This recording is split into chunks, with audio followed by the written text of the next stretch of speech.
Gold trusted gold buyers. మీరు తాకట్టు పెట్టిన బంగారాన్ని విడిపించి ఈ రోజు ఉన్న మార్కెట్ ధరకు కొనబడను.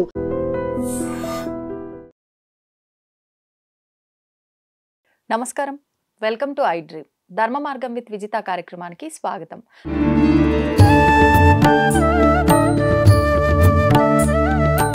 ప్రస్తుతం మనతో పాటు ఉన్నారు క్రియాయోగి ఆదూరి ఉదయ్ భాస్కర్ గారు. ఇప్పుడు వారితో మాట్లాడి ముఖ్యంగా కార్తీక మాసం యొక్క విశిష్టత గురించి, కార్తీక మాసంలో ఎటువంటి క్షేత్ర దర్శనాలు చేసుకుంటే స్వామివారి అనుగ్రహం పరిపూర్ణంగా మనపై ఉంటుందో ఈ విషయాలన్నీ అడిగి తెలుసుకునే ప్రయత్నం చేద్దాం.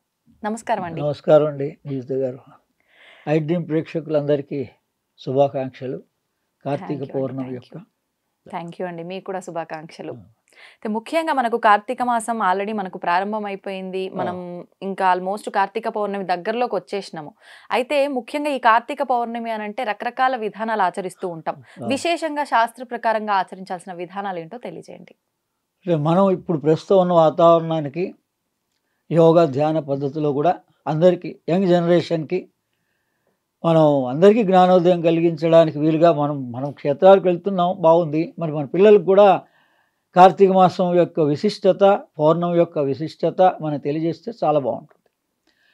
ఇందులో భాగంగా ఈరోజు ప్రబోధ ఏకాదశి. అవును, అంటే ఏకాదశి నుంచి ఈ పౌర్ణమి వరకు 4 రోజులు సాధన చేస్తారు. ఇప్పుడు దీపావళి సాధన ఎలా చేశారు అలా ఒక 4 రోజులు కనీసం మనం ఏకాదశి నుంచి పౌర్ణమి వరకు కనుక ఆచరిస్తే విశేష ఫలితం ఉంటుంది. అంటే సంవత్సరంలో కలిగేంతటి ఫలితాన్ని ఈ కార్తీక మాసంలో పొందొచ్చు, కార్తీక పౌర్ణమికి పొందొచ్చు. అందున సాధకులు అనబడేటువంటి వాళ్ళైతే ఈ 4 రోజులను ఉపయోగించుకుంటే ఈ విశేషమైన ఏకాదశిని, ద్వాదశిని, చిలుకు ద్వాదశి అంటారు. ఆ తర్వాత మిగిలిన 2 రోజులని పౌర్ణమి, త్రయోదశి, చతుర్దశి, అలా ఈ 5 రోజులు కూడా ఏకాదశి నుంచి ఆరంభం చేస్తే 5 రోజులు అవుతుంది. లేదా 5 రోజులు కానీ 4 రోజులు కానీ విశేషంగా ఏం చేస్తే బాగుంటుంది అని అంటే, ఈ కార్తీక పౌర్ణమి అంటేనే పౌర్ణమికి మనకి ఆ దివ్యశక్తి హిమాలయన్ మాస్టర్స్ యొక్క ఎనర్జీ 2 days బిఫోర్ వస్తుంది. ప్రతి పౌర్ణమికి కూడా ముందు, అంటే ఎస్పెషల్లీ ఈ కార్తీక పౌర్ణమికి శరత్ పూర్ణిమ అంటారు. అందుకని 16 కళలు, చంద్రుడిలో ఉండేటువంటి 16 కళలు కూడా వికసించేటువంటి, అంటే మన మీద ఆ ప్రభావం పడుతుంది. అంటే కళలన్నీ పరిపూర్ణంగా ఉంటాయి, వాతావరణం అనుకూలంగా ఉంటుంది. అందుకని చాలా విశేష కృతికా నక్షత్రంలో వస్తుంది.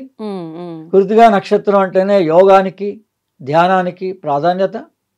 సుబ్రహ్మణ్య స్వామి యొక్క నక్షత్రం కృతిక. అందుకని దాన్ని యోగంగా మనం ఆచరించుకుంటే, ధ్యానంగా ఆచరించుకుంటే మంచిది.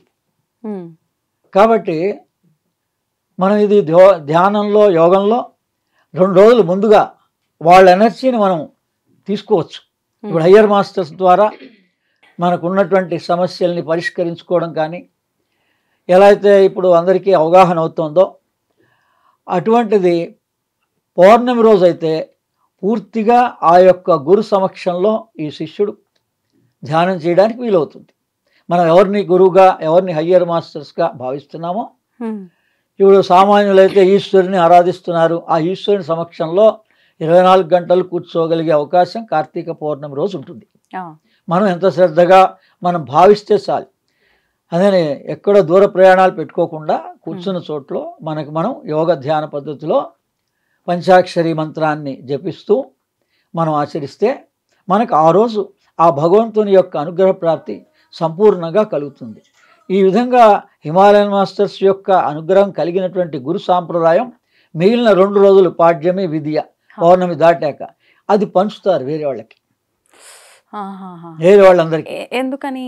సామూహికంగా ధ్యానం చేస్తారు, వాళ్ళకి ఆ ఎనర్జీ వస్తుంది. అంటే ఆ శక్తిని అందరికీ, ఆ శక్తి మరి వేరే వాళ్ళకి, మనకి ఏది అందినా పతంజలి అంటే మన చేతుల్లో, మన దోషుల్లో ఏది అందిందో జ్ఞానం ఎప్పుడు కూడా మీరు ఎంత పంచుతుంటే మీకు అంత జ్ఞానం వస్తుంది. సైంటిస్ట్ చేసే పని అది. ఋషి అన్నా సైంటిస్ట్ అన్నా ఒకటే. అంటే ఇప్పుడు మనం ధ్యానం చేయడం ముఖ్యమంటారా ఈ పౌర్ణమికి, సాధన చేయడం ముఖ్యమంటారా? అంటే దీంట్లో దీపారాధన ఉంటుంది, మామూలుగా మనం చేసే రిచువలిస్టిక్ అన్ని చేయొచ్చు 5 విధాలుగా కూడా. ఉపవాస దీక్ష, దీపారాధన, అందులో ఆకాశ దీపం. ఆకాశ దీపం అంటేనే జ్ఞాన జ్యోతి జ్యోతి. హృదయంలో, అవును. మన దహర ఆకాశం. అందుకని అక్కడ ఆ చిహ్నం అది, దట్ ఈస్ సింబాలిక్. అదేం చూపిస్తోందంటే మీ హృదయంలో జ్యోతిని ప్రకాశించుకో. అంటే ఇది చలికాలం కాబట్టి మనకు ఆహారం కూడా తిన్నది అరగదు, అవును. జీర్ణకోశం సరిగ్గా పనిచేయదు. ఆ, అందుకని ఈ 3 నెలలు కూడా కేవలం 10 రోజులు అయిపోయిందని కాదు. ఇక్కడ కార్తీక మాసం, మార్గశిర మాసం, పుష్యమాసం 3 నెలలు సాధకులకి ఉత్తమమైనటువంటి 90 రోజుల పాటు మనం సాధన చేస్తే సంపూర్ణంగా మిగిలిన 9 నెలలు కూడా మన జీవితాన్ని ఉమ్. హాయిగా ఆనందంగా కొనసాగించవచ్చు. ఇప్పుడు ఉపదేశం ఉన్న వాళ్ళంటే సాధన చేసుకుంటారు, మరి సామాన్యులు ఏం చేస్తారు? ఇప్పుడు పంచాక్షరి ఎప్పుడు కూడా తల్లిదండ్రులు ఉపదేశం చేయొచ్చు. మనం అక్షరాభ్యాసం చేసేటప్పుడు ఓం నమ శివాయ సిద్ధం నమ అంటున్నాం. పంచాక్షరి అంటే నమ శివాయ, దానికి అక్షరం కలిపితే ఓం కలుపుతాం సాధనలో. మామూలుగా అయితే నమ శివాయ. ఇది ఎలా భావించాలండి అని అంటే, నా అనేటువంటిది నాభి స్థానం మొట్టమొదట, నా. మా అనేది విశుద్ధి చక్రంలో, సి అనేది మూలాధారంలో, వా అనేటువంటిది వం బీజం స్వాధిష్టానంలో, ఆ తర్వాత యా అనేటువంటిది వాయుతత్వం ఆజ్ఞ ఇక్కడ అనాహత చక్రంలో. అందుకని ఈ విధంగా ఈ 5 చక్రాలు వికసిస్తాయి పంచాక్షరి చేయడం వల్ల. అలాగే ఈశ్వరుని మనం స్థూలంగా చూస్తున్నాం. చర్మం తొడుకు ఏమేమి ఉన్నాయి ఆ ఈశ్వరుని యొక్క స్వరూపంలో దృష్టి పెట్టాలి మనం. పంచతత్వాల్ని బోధించడానికే ఈశ్వరారాధన. మన లోపల చర్మం భూతత్వాన్ని చూపిస్తోంది, పైనున్న గంగ జలతత్వాన్ని చూపిస్తోంది, ఆయన నేత్రం త్రినేత్రం అగ్నితత్వాన్ని చూపిస్తోంది. అంటే ఉత్సాహాన్ని, మనం అగ్ని ఏం చూపిస్తుంది మనకి, ఊర్ధ్వముఖంగా ప్రయాణం చేయాలని. నువ్వు జీవితాంతం అధోముఖంగానే ప్రయాణం చేస్తున్నావు, కనీసం ఇప్పుడైనా నిన్ను నువ్వు తెలుసుకో, నిన్ను నువ్వు ఉద్ధరించుకో. ఉద్ధరేత్ ఆత్మానం అని ప్రబోధించేదే అగ్ని. ఆ అగ్ని ముఖాహవై దేవ, ఏ దేవతలైనా కూడా అగ్ని ద్వారానే సంతృప్తి చెందుతారు. అగ్ని మీడే పురోహితం అని వేదం చెప్తోంది. అంటే ఏంటి, అగ్ని పురోహితం, మన నడిపించేది, ముందుండి నడిపించేటువంటి శక్తి ఏది, ఏ దేవతా శక్తి, అది మొట్టమొదటి అగ్ని. Okay okay. అందుకని ఆ ఈశ్వరుని యొక్క స్వరూపాన్ని మనం ధ్యానం చేస్తే మనకి ఈ పంచభూతాల ద్వారా ఈ 5 చక్రాల్లో కూడా ఈ సి అనేటువంటిది పోస్టెడ్, మనకి ఏదైతే ప్రాబ్లమ్స్ క్రియేట్ అవుతున్నాయో అది రెక్టిఫై అవుతుంది అక్కడ. అలా ఈ ఒక్కొక్క దానికి ఒక్కొక్కటి చెప్పాం కదా. నా అనేటువంటిది డయాబెటీస్కి పనిచేస్తుంది. అలానే మా ఇక్కడ థైరాయిడ్ ప్రాబ్లమ్స్ ఏమన్నా ఉంటే అక్కడ కాన్సన్ట్రేట్ చేసి ఈ నమశివాయ అనేటువంటిది శ్వాస ద్వారా తీసుకోవాలి, శ్వాస ద్వారా వదలాలి. ఇదే యోగం. మీరు మంత్రాన్ని ప్రాణంతో కలిపితే యోగం. మంత్రాన్ని ప్రాణంతో కలిపితే ఈ 4 రోజులు ప్రాక్టీస్ చేసుకున్నా చాలు. మొట్టమొదట వాడికే రోజు కొంతసేపు చేసుకోవాలి అనేటువంటి ధ్యాస కలుగుతుంది. ఇప్పుడు ప్రతినిత్యం ఒక మంత్రాన్ని కానీ నామాన్ని కానీ చేసుకుంటూ వెళ్తున్నాము అంటే అది ఒక దీక్ష కింద మారుతుంది. మరి దీక్ష మనకి మామూలుగా ఏంటంటే మనం చూసేటువంటి అందరికీ అట్రాక్ట్ అయినటువంటి సినిమాల ద్వారా కూడా, అంటే వాళ్ళ పాటలతో వేదాంతం అని రాశారు ఆ మహానుభావులు కవులు, వాళ్ళు దర్శించారు. మనం ఆ పిక్చర్ దాకా మనం ఏం పోకపోయినా ఇప్పుడు మనం ఎవరిని ఆరాధించినా, ఈశ్వరుని ఆరాధించవచ్చు, దామోదరుని ఆరాధించవచ్చు కార్తీక మాసంలో. కానీ వాళ్ళ ద్వారా మనం తెలుసుకోవాల్సిన విషయం ఏంటి, య ఏవం వేద ఆయతనమాన్ భవతి అని మంత్ర పుష్పం చెప్తోంది. మీరు ఏ పూజన్నా చేయండి, ఇంట్లో చేసుకోండి, దేవాలయాల్లో చేసుకోండి, కానీ ఏం చెప్తోంది, మంత్ర పుష్పం. అందుకని మనం మాటే మంత్రం. పోనీ అంటే ఈ భౌతికమైన విషయాలు, ఈ దీపాలు, ఆరాధనలు, పువ్వులు, మంత్రం, పుష్పం ఇవన్నీ వద్దు, మేము భక్తితో మీరు అన్నట్టుగా పంచాక్షరి చేసుకుంటామన్న అదే విధమైన ఫలితం ఉంటుంది, సేమ్ ఫలితం ఉంటుంది, దీనికన్నా ఎక్కువ ఉంటుంది. ఇంకా నియమాలు పాటించాలంటారా? స్థూలానికన్నా సూక్ష్మానికి ఎక్కువ ఫలితం ఉంటుంది.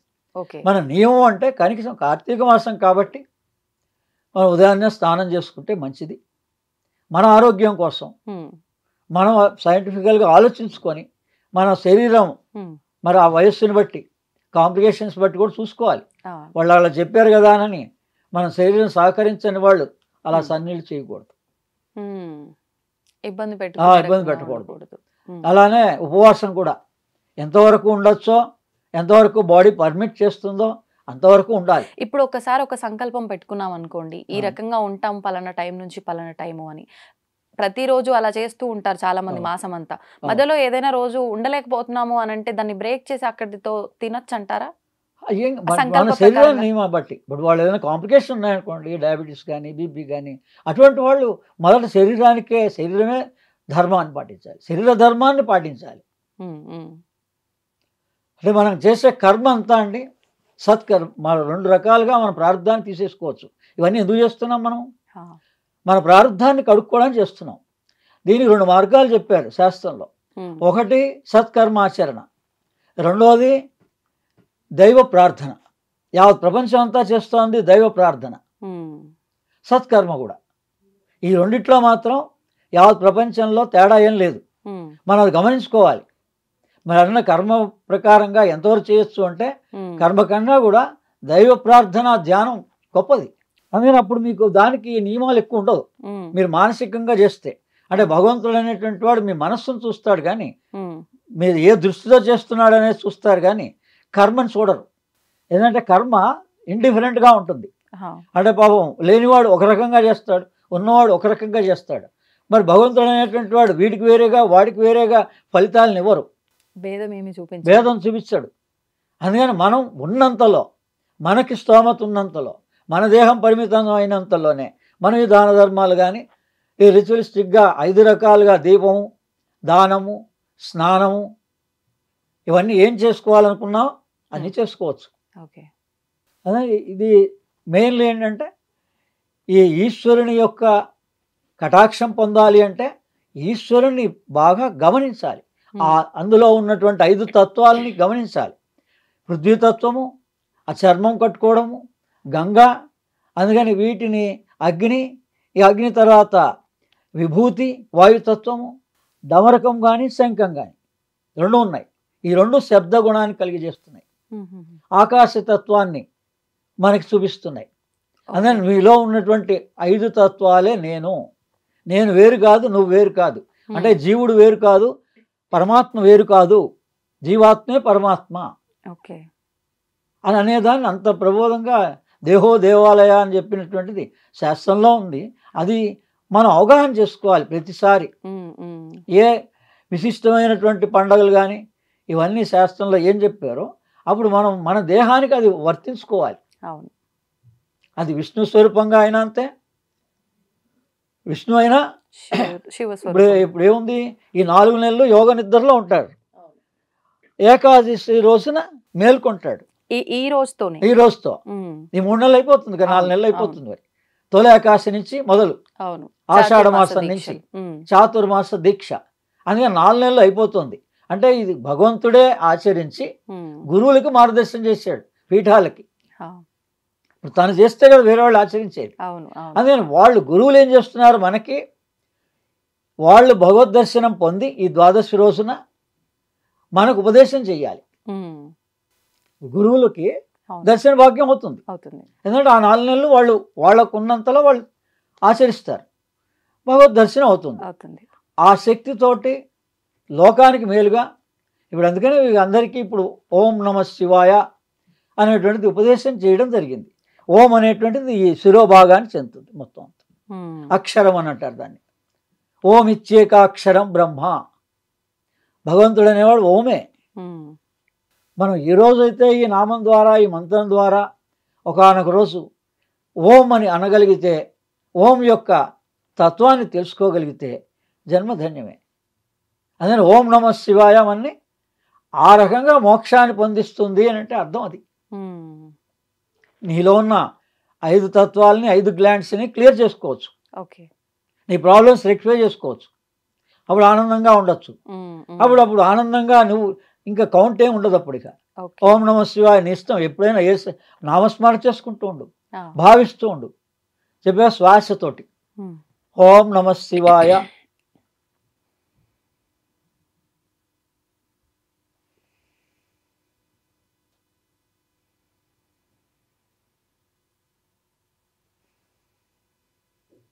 మన శబ్దం వినగలిగితే దగ్గర నుంచి ఈ శ్వాసలోనే ఓం నమ శివాయ పలుకుతోంది.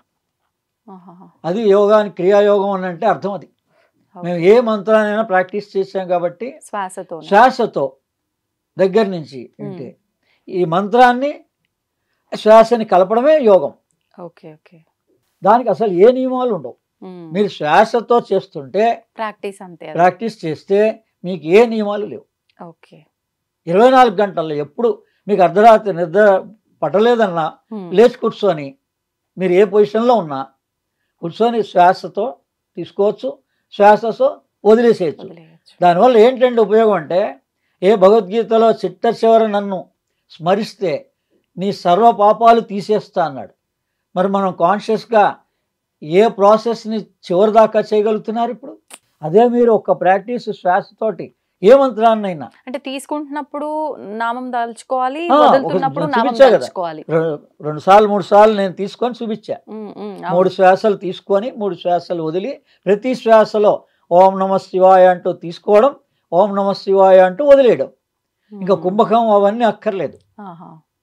అందుకని ఈ ప్రాక్టీస్కి మీరు గురుముఖత అక్కర్లేదు, కేవలం ఉచ్ఛ్వాస నిశ్వాస. ఈ విధంగా కార్తీక మాసంలో మీరు విశేషంగా ఈ కార్తీక పౌర్ణమి ఉపయోగించుకొని యోగ ధ్యాన మార్గంలోనూ మీ పెద్దల్ని వేరే వాళ్ళని పిల్లలకి మనం చేస్తున్నటువంటి విధానాలని వాళ్ళకి అలవాటు చేయిస్తూ మనం మాత్రం మనం ఎవరము అని గ్రహించి మనది త్వరగా మనం దేహాన్ని పరిశుద్ధం చేసుకోవాల్సిన బాధ్యత మనది.